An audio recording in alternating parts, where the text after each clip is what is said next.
Earl Warren is a phenomenon in American life. He was elected governor of California as the joint candidate of both Republicans and Democrats. He ran for vice president in 1948 with Tom Dewey.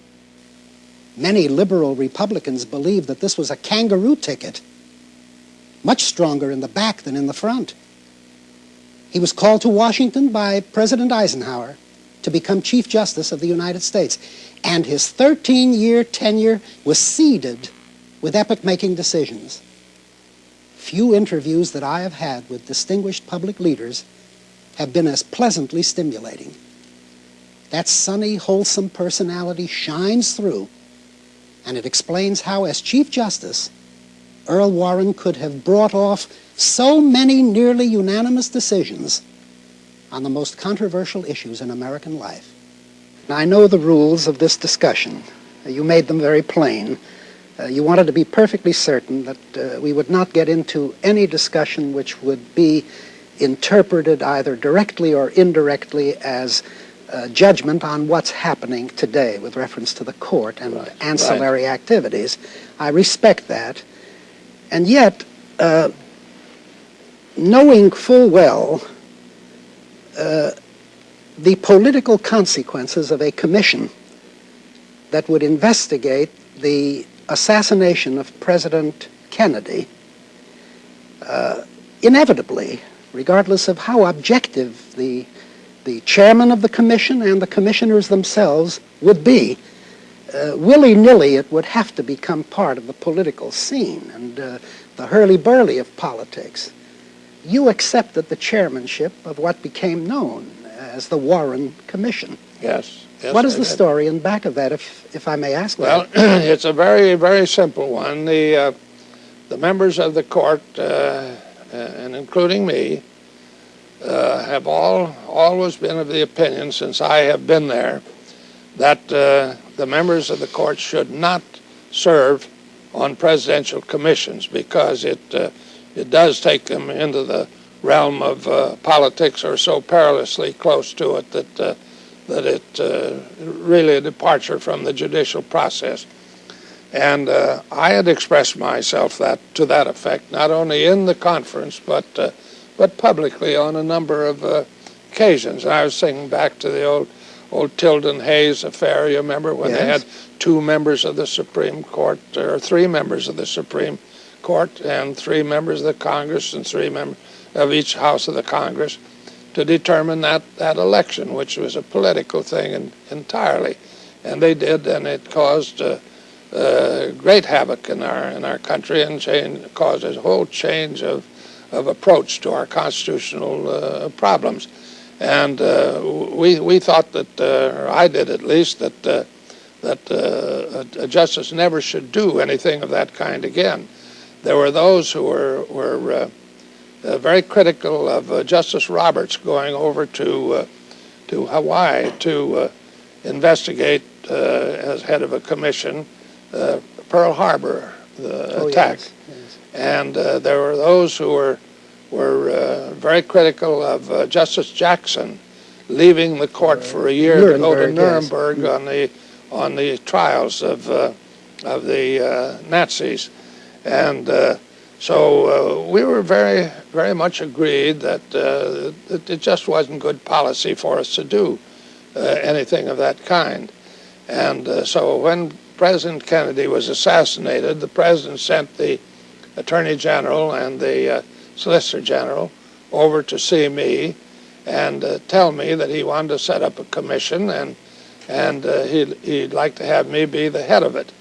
And I told them much the same thing that I'm telling you now, and told them that I was sure the court didn't approve of such appointments, and I had expressed myself publicly against it, and I thought that it should not be done.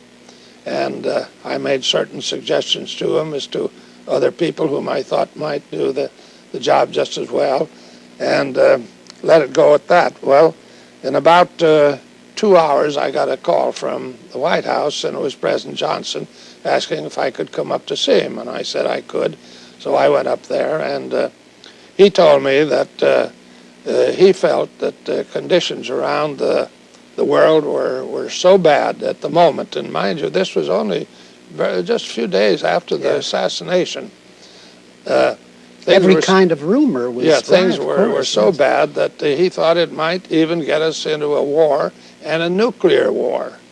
And of course that meant that rumors about Castro and Khrushchev having been responsible for our president's death. And he said that he had just been talking to Secretary McNamara about the consequences of a nuclear attack, and he was told by the secretary that the first strike in this country might cost us 60 million people. And he said, we don't know what this thing might bring forth.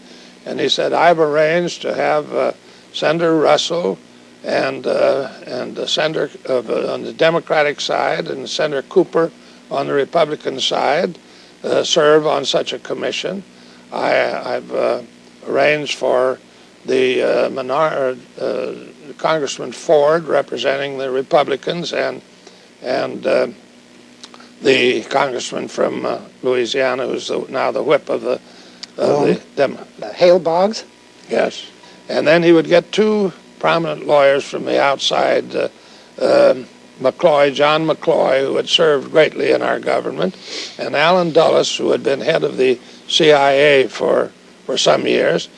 They would all serve on a commission to investigate the causes of the death of the president, if I would serve as the chairman. And he said, in the light of the danger that faced our country, he thought that I should not be in a position to refuse. And I said to him, well, Mr. President, if in your opinion it is that bad, surely my personal views shouldn't count, and if you wish me to do it, I will do it. And I did it with the understanding, though, that I would not give up my duties on the court, that I would continue to do them as usual and do this in addition. So the president allowed us to rent a building just across the street from the Supreme Court. And I just wore two hats for 10 months while we were investigating the assassination of the president, and I would run back and forth between these two places. I think, I don't believe I left my work before midnight any night for 10 months.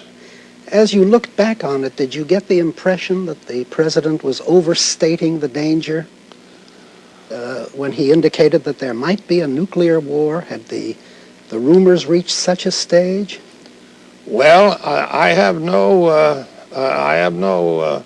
way to substantiate his statement in that regard. I'm sure he thought it was very, very serious, but whether I never saw any indication that we're close to a war of that kind, because there were two groups who had the conspiratorial theory in that situation. One group thought that it was Khrushchev and Castro. The other group thought it was a group of Texas oil men who were extreme right-wingers.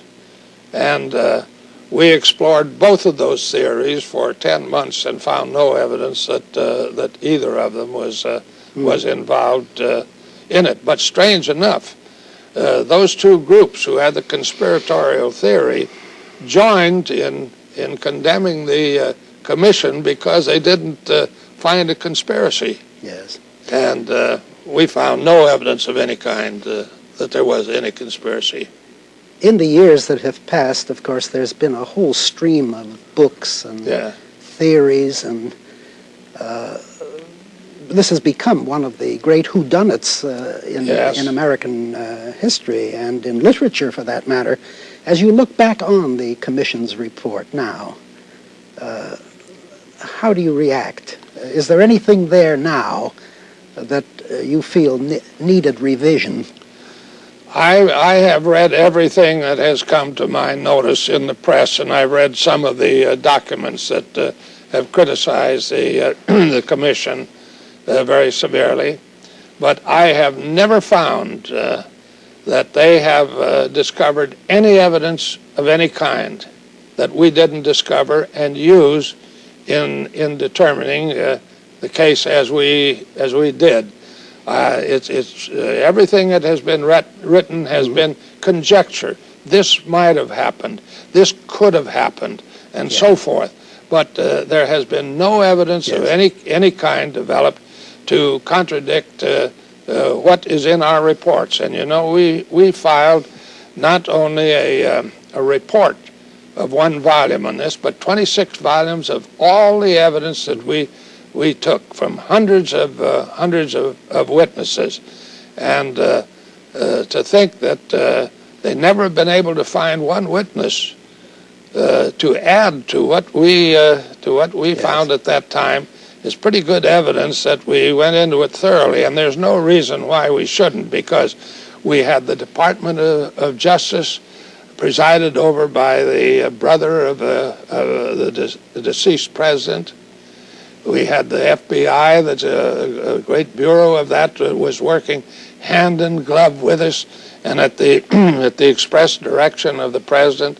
We had the Secret Service at our beck and call, working on it. For the involvement in foreign affairs, we had the CIA and all the military intelligence in the nations, and the president directed every department head of the government to withhold absolutely nothing, no matter how classified it might be, from that commission. And we got everything, as far as we know and as far as we believe, everything that any of those departments had bearing upon it. We hired 15 independent lawyers, some of them the finest trial lawyers in America, to assist in this work. It was headed up by the investigative work. It was headed up by Lee Rankin, who was a distinguished former Solicitor General of the United States, and they had no connection with government or any of its agencies, and they worked independently, and they were all in agreement. The commission itself, although of many different schools of political thought and action, agreed on the report, and I have found nothing since that time to change my view, nor have I heard of anything that has changed the view of any member of the commission since that time. Of course, it was understandable that there would be a conspiratorial suspicion, especially in the European countries. Oh, yes. How could it be that an event of this kind could take place from the action of someone, an individual coming up from the off-scourings of society with no relationship to a purpose? Yeah. Well, it's that bears upon the difference between our history and the history in Europe. Now, the history of assassinations in Europe were really a revolt of the palace guard, and in this country it's been entirely different. Take the assassination of President Garfield. Yeah. He was an insane man. Yes. Take the man who shot at Roosevelt and Franklin D. Roosevelt, yes, and killed Mayor Cermak of Chicago, a deranged, unbalanced man. And this man... Same with McKinley. Yes. Same with McKinley. Yes. Zalgas was a deranged man. And this man, we never had him examined psychiatrically, but then he might not have been a deranged man, but he was a weird man with weird thinking, and a loner in the truest sense of the word. He worked with no one, or was always by himself, and had deep passions about things. A Dostoevsky complex, a nobody who wanted a place in history. That's right. Yes. That's right. That's the answer.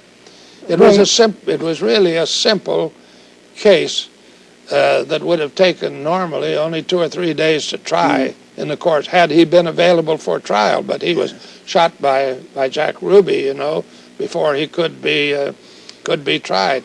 But the time that we took was occupied in running down all of these rumors that were around the world, and we did run them down all over the world too.